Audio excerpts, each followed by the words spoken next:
పశువుల మేత కోసం వెళ్లిన గొర్రెలతో ఓ కొండగొర్రె రాగా గమనించిన యజమాని ఫారెస్ట్ అధికారులకు సమాచారం ఇవ్వడంతో దానిని తిరిగి అడవిలోకి వదిలిపెట్టారు.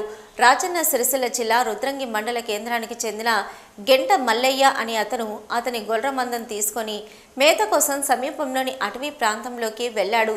శుక్రవారం సాయంత్రం ఇంటికి తిరిగి వస్తుండగా ఆ గొర్రెతో పాటు కొండగొర్రె రావడం గమనించిన మల్లయ్య ఫారెస్ట్ అధికారులకు సమాచారం ఇవ్వగా ఫారెస్ట్ సిబ్బంది అక్కడికి చేరుకొని కొండగొర్రెను పట్టుకుని సురక్షితంగా అటవీ ప్రాంతంలో వదిలిపెట్టారు.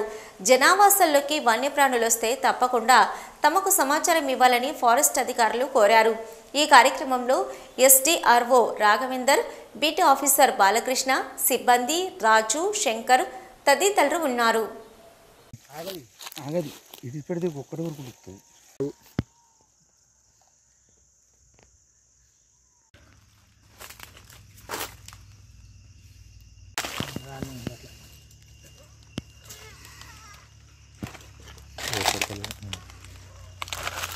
లైట్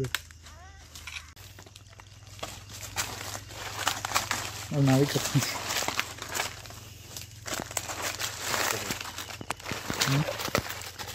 దీన్ని ఆగది ఇది పెడితే ఒక్కడి వరకు ఉడుకుతుంది.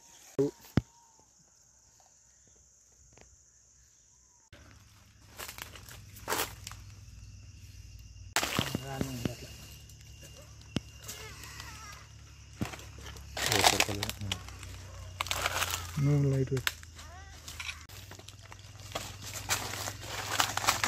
నాది చెప్తుంది.